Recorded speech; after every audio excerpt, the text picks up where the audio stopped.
What is up, bros and broettes? Luchazar here, and today I'm gonna get into the topic of starting out your fitness journey instead of calling anyone out. I know, right? Whatever next.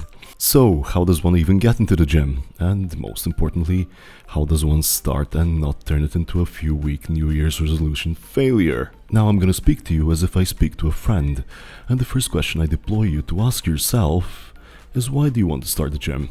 Looking at stats and data, the main reasons stated by people are getting fit, which entails becoming fit and toned, maintaining a healthy and active lifestyle, building muscle, followed by weight loss, and the general appearance or desire to look good. These are statistics of what people stated they want, which from my position of a fitness professional who has worked and spent a lot of time at the gyms, my anecdotal experience points to way more individuals desiring looks more than anything. Numerous people do indeed claim that they do it for health reasons. However, you'd rarely hear chatter at the gym stating another 3 kilos and I will be within a healthy range of BMI for my height. Or, this cardio is really showing up in my cholesterol blood work. Or even, my bone mineral density has improved since starting the gym. More realistic expressions you'd actually hear sound like, I want to lose a bit from here and I will be good. Or, if only my biceps got a little bigger, and so on and so forth.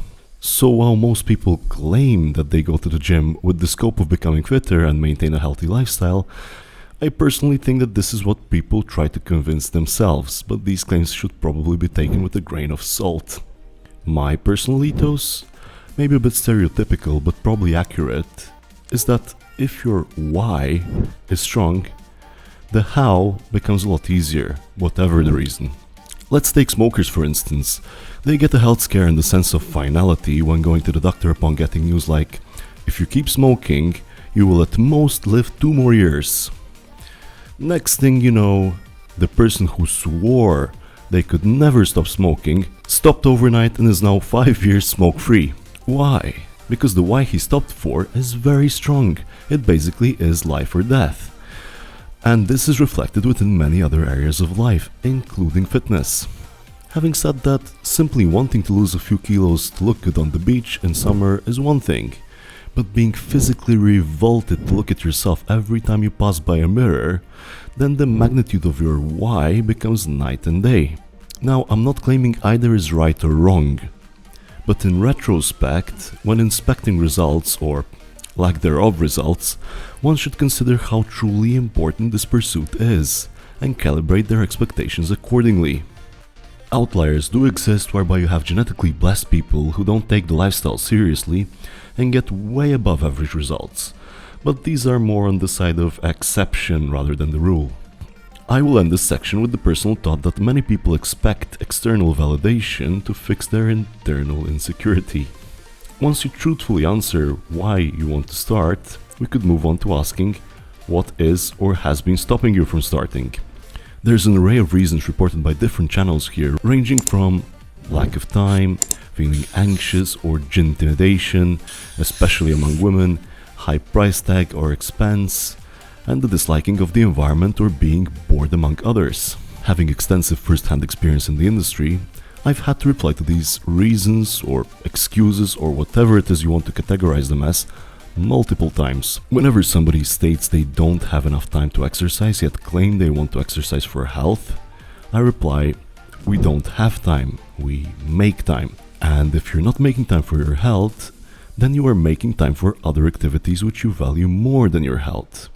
In other words, exercising and your health is not all that important to you. Again, not judging here, just asking you to be honest with yourself. Moving on to the second reason most people feel iffy about going to the gym is feeling anxious about getting judged and being inadequate. I reply to each and every one of you that the gym is not a place people go to display their athletic abilities. It is a place where people go to work on themselves.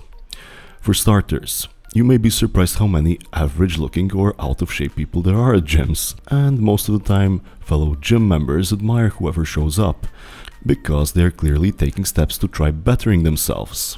Another factor is that most people are too busy with what they are doing to give attention to what you are doing.